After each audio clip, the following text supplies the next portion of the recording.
great day to be great and to make tomorrow better than yesterday. Bobby Boucher, did you drink your water, boy? Did you think of all the boys and all the girls in the world who needed help that lifted us to lead a better world? Listen, we all face challenges. No matter who you are, what you do, and where you live, challenges arise. At Ontegration, we are your safe space. We support you through social media. We support you in the business world. We help your nonprofit organizations. We tell your stories that ignite hope and purpose. We are here to serve all people like you, to participate in all aspects of your life so you can navigate life successfully. Choose today. Ontegration, one purpose, unified. Hello, and welcome to the Our Diverse Perspective Conversation series. Today, we are joined by Keanon Pearson. Before we get into introductions, I want to take a moment to kind of just explain what the purpose of this platform, Our Diverse Perspective Conversations, is built for. Over time, since 2018, we have assembled a community and a team of others that are aligned with our three core values of community, culture, and consulting. And this space is a place for us to come and share with others around the projects that we're collaborating on, and share perspective around, what have our experiences throughout the lessons that we've shared with others, and the personal lessons that we've had. What have those experiences taught us? And so today we're excited to have Keanon Pearson joining us. Welcome, Keanon. Man, thank you for having me, man. It's a pleasure to be here. It's a pleasure for us to have you here. So what I typically do as I'm jumping into this format is I give a little bit of a background into how myself and the guest had come to meet and start to collaborate with one another. And then from there, I pause and provide a space for you to provide a personal introduction, just in case I'm sure I've missed some things that you would like to share. So I'll jump right in. So Keanon and I, we've known each other, I'm going to say maybe 6 to 8 months now. And so we actually have a mutual connection that is the tennis coach of my children. And so every Saturday morning, either my wife or myself, we are taking the kids to tennis. And he shared with me, he said, there is a Morehouse brother, they're both Morehouse alum, that I would like you to meet. And based off of the things that you're working on, Jeff, I think you guys would make a great connection. And so I said, great, we'll meet at tennis one of these days. I look forward to it. And so I don't know if my wife knew this or not, but on one of the weekends where my wife took the kids to tennis, I got a phone call and she said, there's a guy here that I think that you should really meet. And we exchanged information, and we've been picking up momentum and collaborating ever since. And so what I would say about Keanon is he's definitely a man of character, integrity, and he doesn't speak anything that he doesn't practice. And so whenever I have an opportunity to connect with anyone that has those type of attributes, I feel like it's a blessing to be able to connect and build with someone like that. So thank you, Keanon, for willingly collaborating with us and connecting with us over the last 6 to 8 months. Man, thank you so much, man. I really appreciate the intro. And man, I actually learned something. I didn't know that the tennis coach mentioned you before your wife. Or mentioned me before your wife mentioned me, because I would have started the story with just the chance of running into your wife the way I did at tennis. I totally forgot it. The coach was from Morehouse too, so all those things kind of connecting. I have the utmost respect and appreciation, and I bow down to that kind of energy. Let's put it that way. But in terms of myself, man, just to share with the audience, I consider myself, a writer, historian, filmmaker, um, with a background in advertising, marketing, and professional sports. Um, as it stands today, I'm the Chief Creative Officer of Crow's Nest Media, um, which is a brand development and content creation company. It's also a production company, primarily in television and film. Um, and yeah, man, just having bumped into Jeff the way I did, it felt like something to, definitely pay attention to, if not assist with this development, because it's a brand I believe in. It's a cause I believe in, and I think whether the people know it or not, um, they need it. So um, just feels good to be working with good people. I couldn't have said it better. And ladies and gentlemen, that bio that Keanon just provided of himself is very, very high level. This guy's background is vast in that space, and I wouldn't even do it justice to try to speak that language. And I would just say over time, and I said it in the beginning, that Keanon didn't really use a lot of words. He's more action oriented. But I look forward to, and this, like I said, this platform and what we're building towards and what we're delivering on is about continuously showing all that the words that we speak, if we choose to speak any, will be about the actions that we've put in place. And so, with that said, I want to jump right into it. Our first question is really around community. And Mm-hmm. so, what I would ask is, if you could describe community in 3 words, what would they be and why? Man, that's a good question. You have to help me pull out some meat on the bones for some of the reasons why you mentioned earlier in terms of kind of being shorter winded. I probably, being a writer, if I were to write my answer, it would probably be a lot longer than if I were to speak it. And I heard that from, I believe his name was David Fincher. He's a screenwriter. I think I want to say he was attached to films like Seven, um, and some other pretty prominent, heavy hitting, heavy writing type of works. But he mentioned that as well, in that if you asked him a question and he had to share it, orally, his answer, he wouldn't be very good. Like you probably wouldn't even want to read anything he had to say because you would have expected his oral presentation to mirror his ability to express himself on paper. Um, and it's probably something with the left brain, right brain, or people that are stronger in geometry than they are in algebra, and some people are totally opposite. But no, I'm no different, man. I'm very short-winded. But to get to your answer, man, I consider myself a very spiritual person, man, and someone that has the utmost respect for the Most High, and I consider myself a global citizen more than I am someone that's affiliated with a nation or a country or a physical boundary. So I say all that to say, if I were to break down 3 words for community, it would be love, spirit, and connection.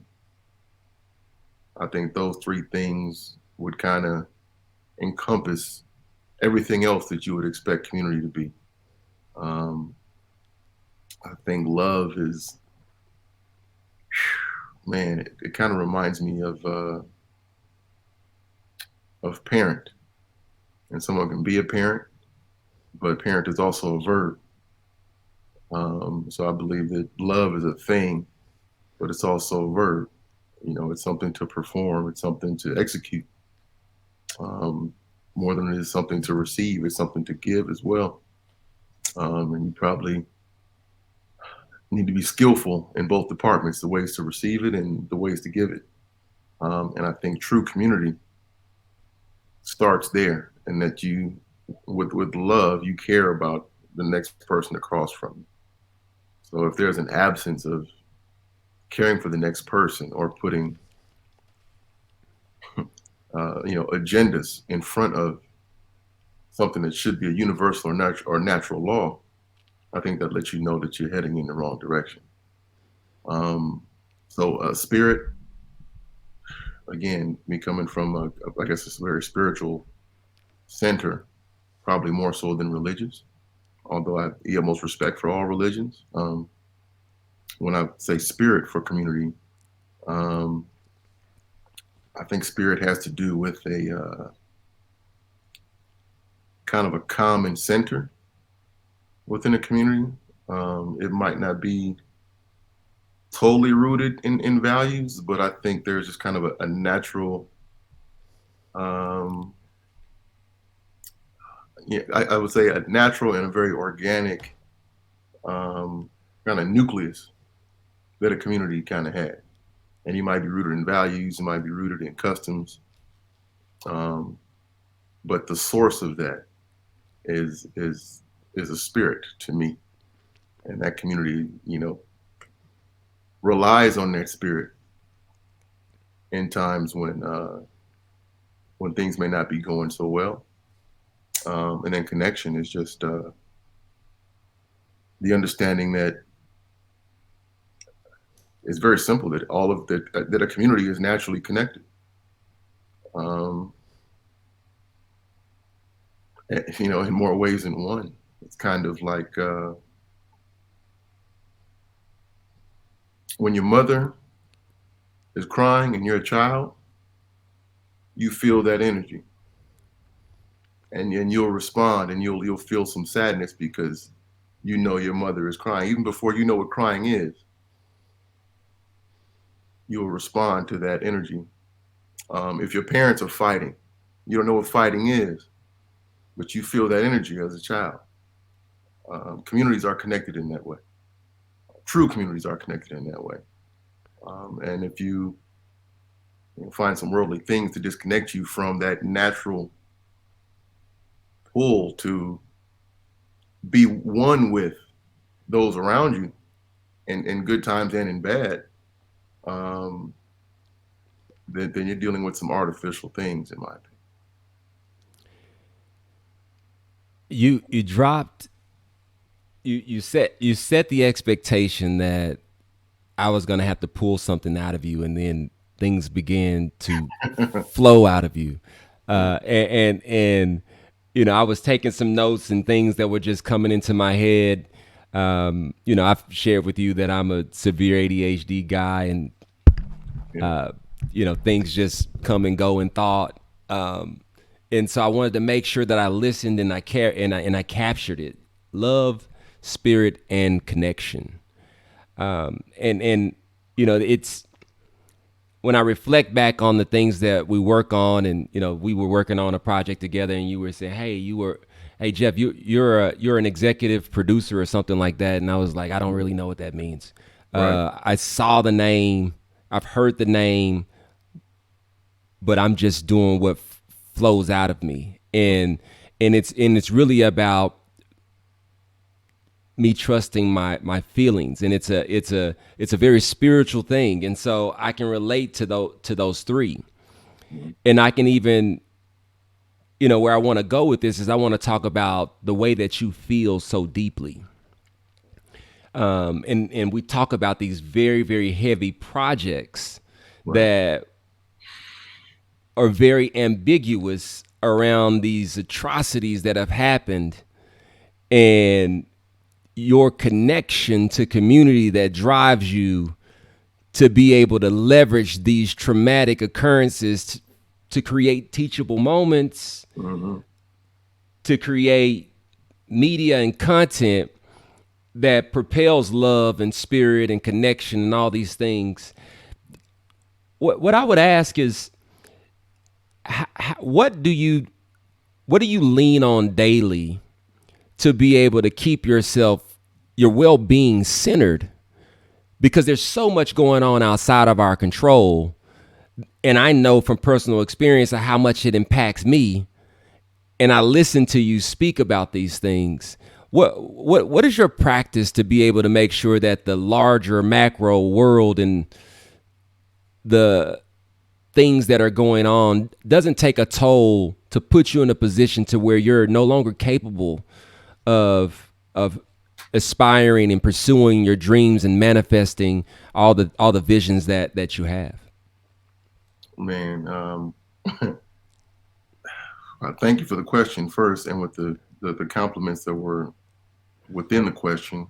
I will ask you though, can you kind of repeat the baseline question? Is it what do I do in order to kind of Yeah, I mean, you focus on some heavy stuff. Right. You focus on some heavy stuff. The Instagram DMs that we share, there's never any fluff. Oh, right. So I got you. So what do I practice to kind of maintain? Yes. And keep moving forward. So it almost sounds like, how do I keep moving forward and kind of maintain this energy and focus on these dark subjects, but then also keep a positive outlook in some degree? Yeah, I mean, when you talk about, so for me, because I'm just trying to understand the question, so I can answer. So the question is, you're such a bright light that focuses on these meaty, heavy topics, and your dreams are about addressing these types of issues that, let's face it, I mean, in our lifetime, these have been pretty consistent things. There's not been very much change. And so, one of the things that drew me to connect with you is that you believed that change is possible. And so in order to manifest, you must stay in a positive space and you must still be connected to your dreams. And so I'm trying to figure out so that we can share with the audience, like, how do you maintain that mindset and that well-being to be able to do these meaningful things, even though. Yeah. Okay. Yeah. That helps me a lot.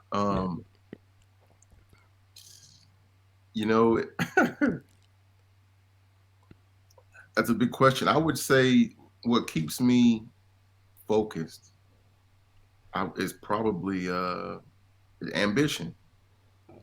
It's one word, just ambition. And I think so much of the Black experience has been rooted in that one word, especially thinking about it in the American context.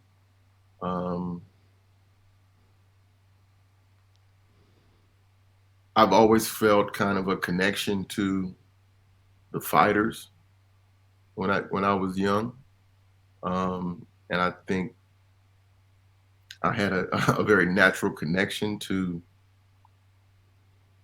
the people that were hurting in the stories I heard when I was in grade school. Yeah. And the schools I went to were predominantly white, and I think what initially happened was, back to what I said in the initial question, the first question, I was able to read the room at a very young age. And I knew that the emotions I felt when I heard these stories were not being felt by the people around me. Wow. And that they didn't feel a connection, back to that word. They did not feel connected to the material because of how they behaved when that material was being discussed. So feeling alone in those moments, I think, is at the core.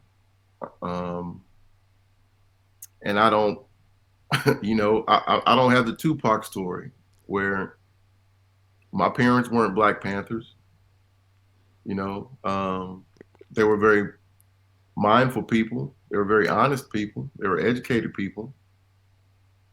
But, I didn't come from heavy Black fist as one would assume. And I think I had a real respect for and an expectation for fairness as a very young child. So that, when I saw it happening, I would defend people. Like there were kids I grew up with that were teased. And I was the cool kid. I was the athlete. I was the first kid using profanity, and now profanity's cool. And I remember like kindergarten, first grade, I was that kid. So I didn't have to help those kids that were getting clowned. And nothing stopped me from doing it. Nothing has ever stopped me from helping that kid. Just on some natural instinct. So it's kind of like asking a dolphin to fly. I built to fly. So I just feel like I'm following my truth. As I'm listening, I jotted down, inspired by disconnection. When I say that phrase, is that a good summary of it? Because we continue, like we're building towards uniting humanity. Yeah. I would have assumed that you did grow up in an inner city urban community. We'd never actually talked about that. I know you're from Milwaukee and that kind of thing. But that was something new to learn about you. In my community that I grew up in a very urban community.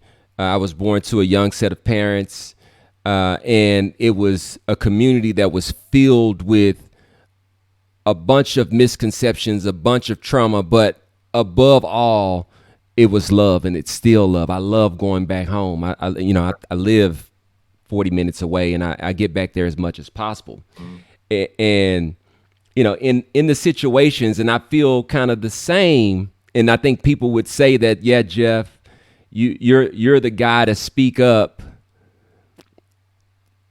first, and it's because I'm so connected to my feelings, and I'm not afraid of my feelings, and I use my feelings. And so when I'm listening to you, the thing that pops into my mind is that inspired by disconnection. What would you add or subtract, or what would you say about that? No, it's a very interesting way of putting it. I think if you would have asked me this at different points in history, my answer would probably change quite a bit. Where I am today, when you say inspired by disconnection, I'd probably lean harder towards the opportunities that exist by disconnecting from some of the outside influences that can deter progress. Yeah. In happier times and more pleasant times, inspired by disconnection would be kind of closer to the tenets of integration, where you really want to bring everybody in and together and so on and so forth. And I think, yeah, there's a lot of opportunity in that. Being an advertising guy, that's a very simple phrase that you can do a lot with. Inspired by disconnection. I could see a lot of heavy tech brands using a slogan like that, especially in the era of connectivity through media and platforms and so on. So, yeah, there's a lot to unpack from that. But I think you're right. Another way to look into that whole inspired by disconnection is being denied by pop culture, by kind of being denied and excluded from participation in the mainstream kind of as a community. So how did that disconnection inspire that community and inspire them to be self-reliant? Mm-hmm. And I think there's a lot of strengths that develop because of those conditions that don't get the respect and focus that they deserve. Um, you see a lot more tenacity. You see a lot more endurance. You see the root word, the ability to endure. Uh, the ability to see the bright side and the ability to survive that was inspired by a disconnection. Well, not just disconnection. You could use some other words to describe that disconnection, whether it's, Jim Crow and the events that transpired during Reconstruction and so forth. The number of lakes in the United States that you find out 60, 70 years later aren't just lakes. What do you do with that? Does it inspire you? What do you do with that that feeling? Inspired by disconnection. The information that's disconnected from the textbooks throughout American school systems. What do you do when you find out that those things are disconnected? How does that inspire you?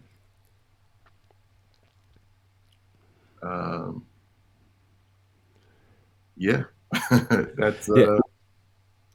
no, that again, like you see, there's a lot you can do with those three words. And it's interesting your response, because as you were thinking through the response, it took everything in me not to, as we Chime in. normally do when we're just flowing, we kind of cutting each other off and just, doing what we do in our communication styles, and really just, kind of feeding off of the energy. But I wanted to make sure that I allow for you to finish and for the audience to get, kind of the breadth and the depth of what you were saying. What I would say, you brought in technology, and, I'm a technologist. I've spent 20 years working in technology. It's a part of my story. It's a part of my journey. It's a part of the reason why I was created. It's a huge piece of my purpose, I would say. Yeah. I would say I wasn't factoring in the pseudo connections. I was talking about reality. And so Right. Yeah. through technology, you talked about history. Technology is so far ahead now that now we can see, and we can get a better understanding of what's real, what's not. You think about a term called, we were taught in grade school, manifest destiny. And that was something that we studied, and from the way I remember it, it was, you could just run out and stick a flag in a piece of land and it was yours. Yeah. And so now we have to turn around and say in 2023, somebody runs up. I'm hearing stories of people not trying to stick a flag and take land, of people just arriving on doorsteps accidentally and getting shot through doors. And so we're looking at it and saying, well, how in the world could they, in those times, stick a flag and still live to tell about it? But in 2023, people can't even knock on the wrong door. These are undeniable instances of the lack of community and the absence of community. And so that's what excites me more than anything, because again, the way you answered that question really went into the depths of the things that you care most deeply about, and those things don't necessarily feel so good all the time. Right. But we strategically plan, and we believe that we can make progress, and we should demonstrate that progress so that those behind us can actually come and stand on our shoulders and do their thing in a way that's even greater than ours. And so,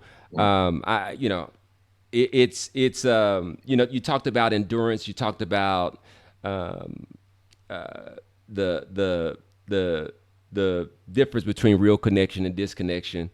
I would say even from a spiritual standpoint, do you feel that what do you feel is the greatest opportunity when humanity realizes that their purpose includes suffering? Their purpose is not a walk in the park. They were created to actually go through a period of suffering that they would have to endure in order to reach whatever that next plateau or stage is. What do you think the opportunity is for us to leverage community, build real community, and build a consciousness of embracing suffering? Wow. The opportunity in achieving true community, I guess is how I'm interpreting that. Man, it's almost impossible to quantify the opportunity in achieving that. And I mean, that's just that's like utopia almost.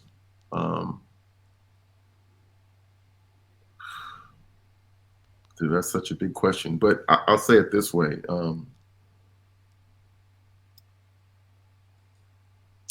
you get when you're evaluated for a job and it's a significant job, a question that they're not going to ask you on paper is, well,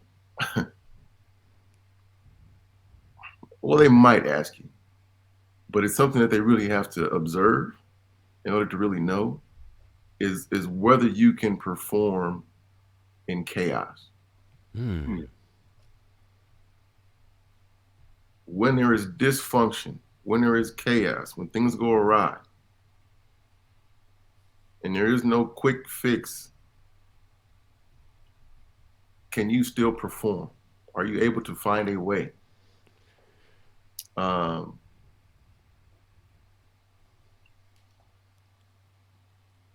The opportunity for me in your question in terms of like achieving a true community and the acceptance of the difficulties or the kind of setbacks you might have to endure or the discomfort you might have to endure is that in mature societies and mature communities, there's an understanding of the process and that you need that pain is a good thing. Pain is progress. Pain is actually part of what's going to get you to the greener pastures that you're really looking for. And if you're afraid of that pain, you're really choosing a lesser experience. So it's really about, are you in tune with your not just with yourself, but with what you know about human potential? What's your philosophy on human potential? And are you satisfied? And when you have a society that's kind of built on privilege, satisfaction comes a lot quicker. Yeah, and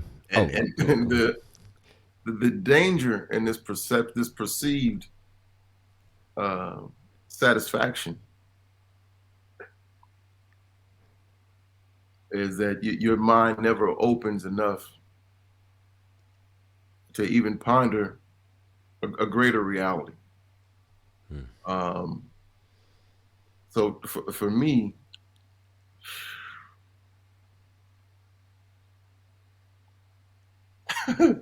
we get into some other topics, but I think the way something you said earlier. Well, I need to find it now. I'm gonna miss it, but I'll say it this way. There's a perception of what violence is, and most people see violence as something involving a weapon, something involving some type of conflict, some kind of bloodshed necessarily, right? Um, there are violent acts that happen to our minds. There are violent acts that happen to our souls. And to deny the opportunity to consider greater human potential is a violent act against what a community can achieve together. Wow. And it's that kind of seminal event that's necessary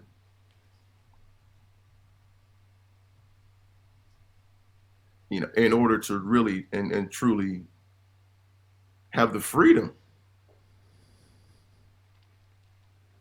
to even start walking down that path. If you've seen the footprints in the sand, you can't even you can't take the first step in a place that, as Nikki Giovanni and James Baldwin put it, when their game is running. Go ahead. So, and Prince said, imagine what you would be and could accomplish if you had your own game.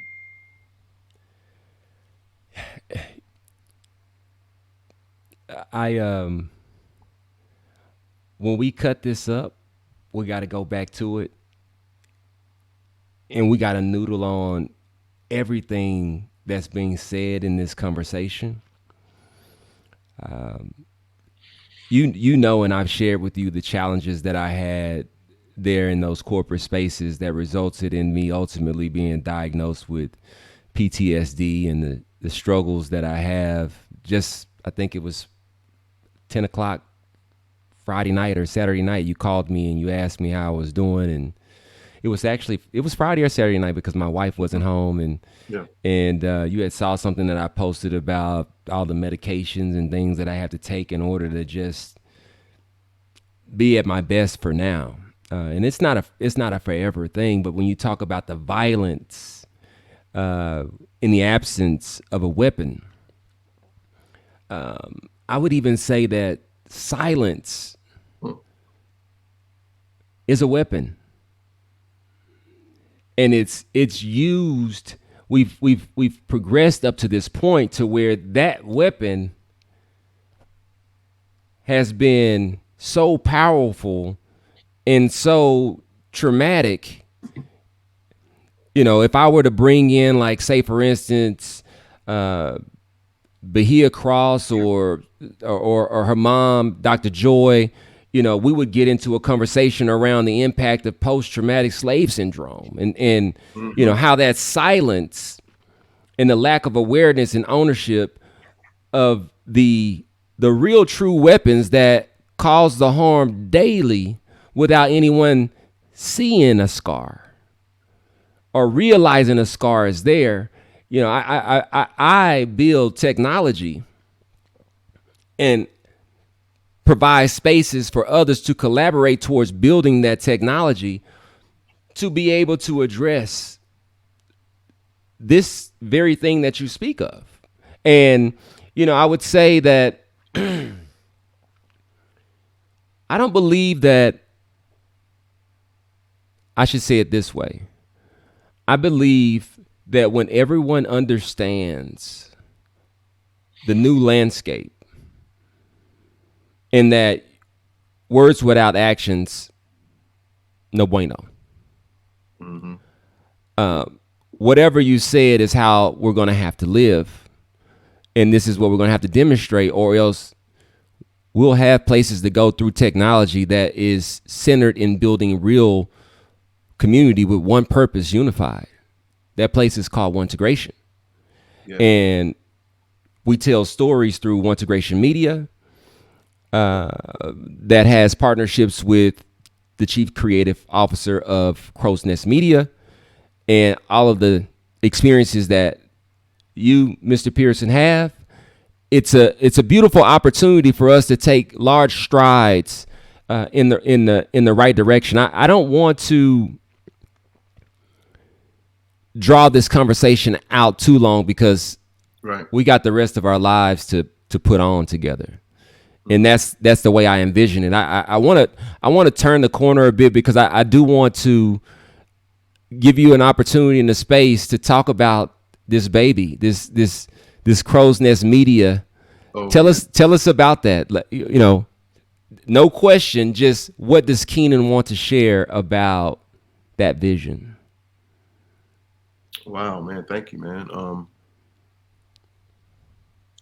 I would say my vision for Crow's Nest is kind of a culmination of some of the answers I've given you today. It's kind of providing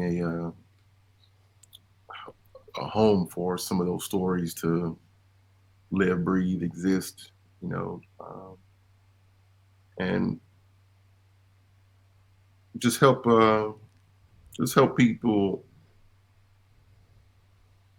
have access to information, ideas, and people that can inspire change, and just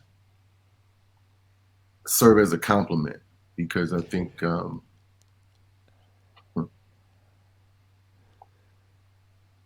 living in a very interesting time, man, where I don't think anyone would have thought 20 years ago that gender fluidity would reach the point that it has now. I don't think people would have expected,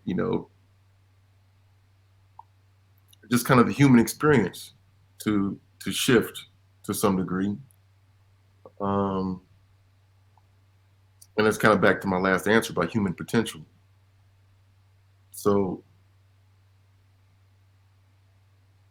if that wasn't expected and it happened, it never would have been thought to have been possible. That should inspire people to attempt the unknown, attempt the unthinkable, to believe that those outcomes that seem impossible, they only require the right elements for them to be possible. I think, I mean, that's kind of a deep analogy, because that identity piece is big. And when you have parents that are saying that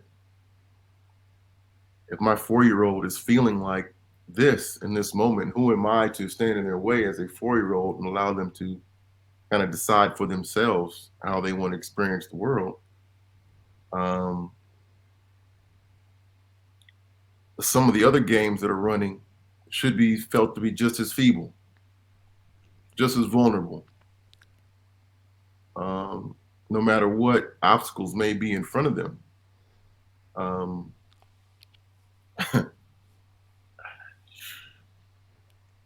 That is probably the brightest. I think that the brightest takeaway. No matter where you stand on the issue, and you talk about change,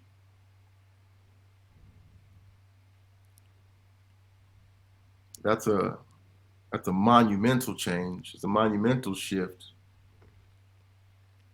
and it happened on the watch of people that have an interest in it not happening, and you see the failures of political theater in its attempts to derail culture. I'm sure people have learned and have seen or read the power of people over, the pulpit, but I don't think there's a bigger shining example of that in 2023 than how that has moved to where it is today. I mean, so yeah, that kind of energy, that kind of stepping outside of yourself and taking an overview, putting your finger on the pulse of universal human truths. That's kind of where Crow's Nest lives. And I'll share this about the name Crow's Nest.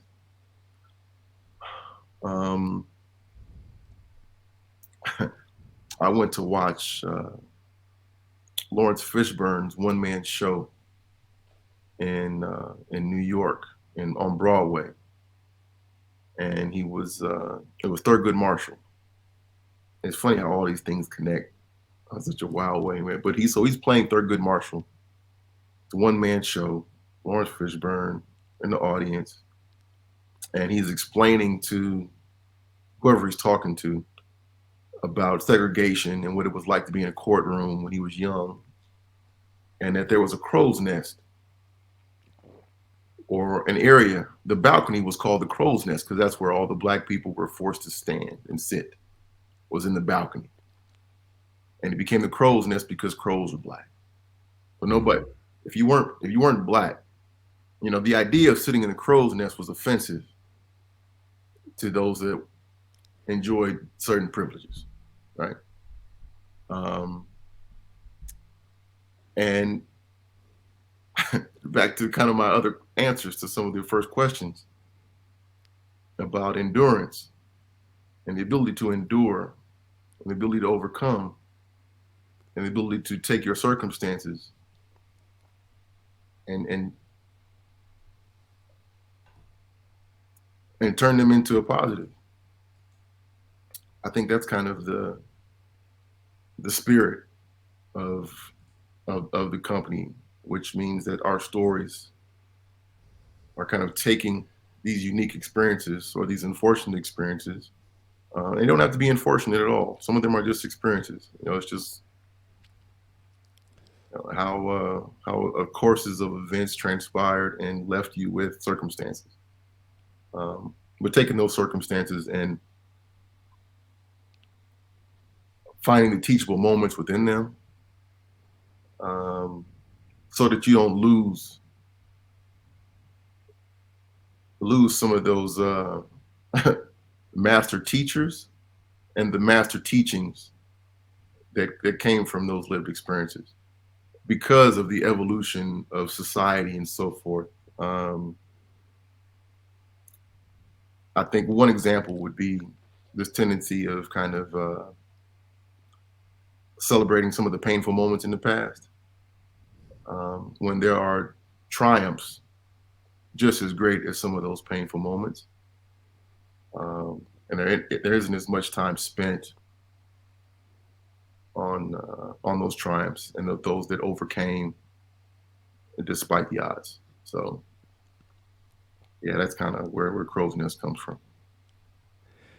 Beautiful. I heard a theme early on in what you were speaking of around, kind of the why and what for Crow's Nest, and it shares a theme with who we are at our diverse perspectives. Our diverse perspectives was founded because my conclusion was that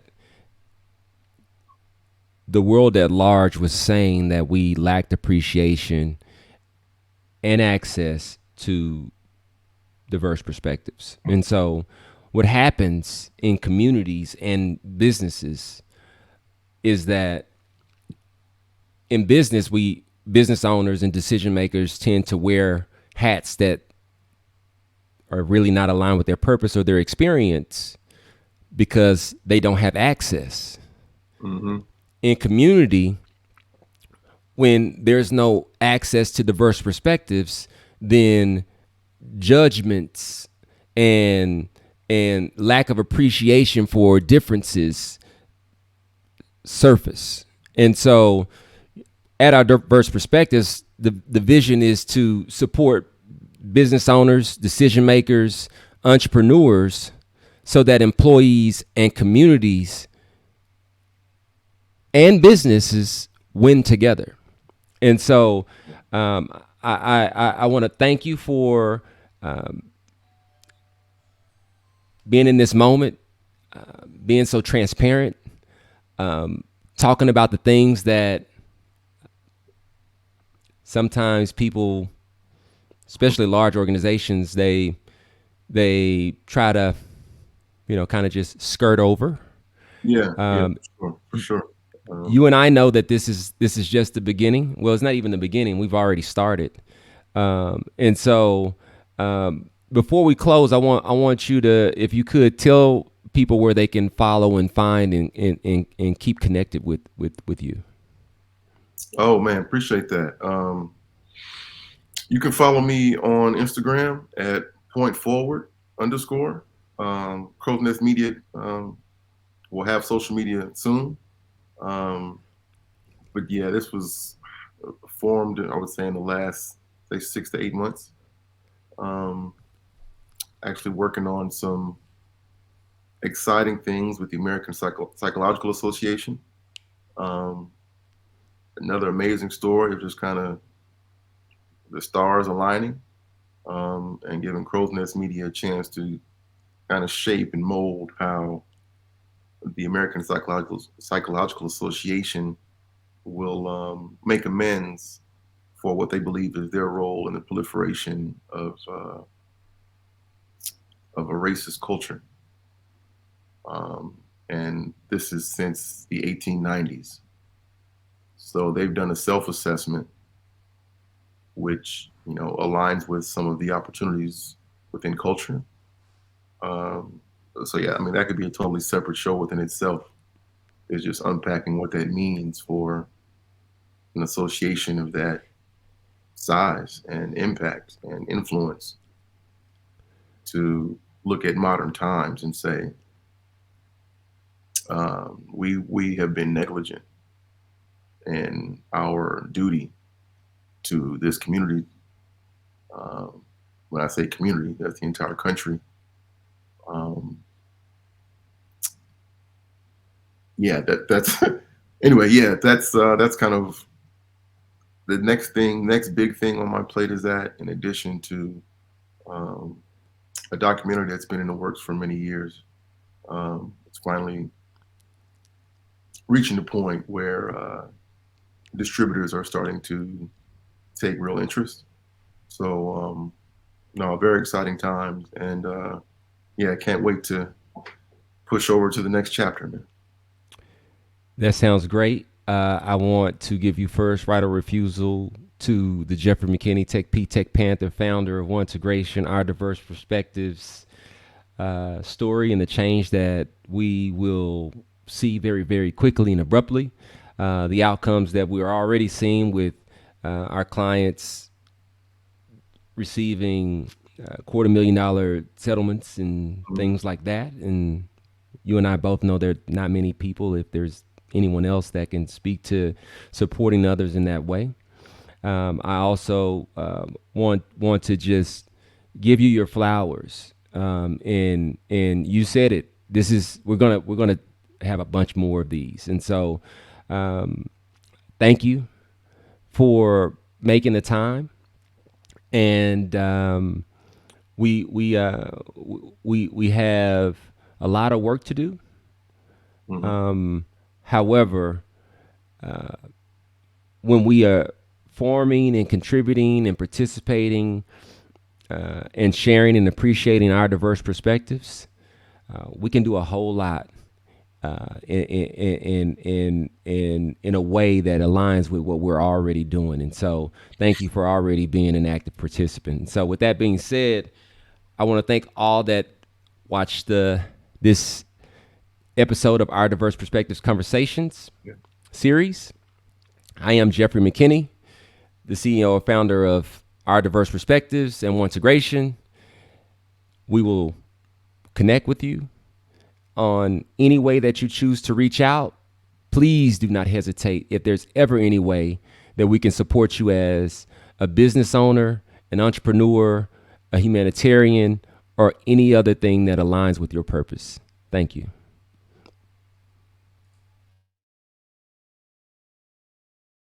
At Our Diverse Perspectives, we focus on supporting business owners and entrepreneurs so that communities prosper. To learn more about how we can support you, please visit www.ourdiverseperspectives.com. Sign up for your evaluation.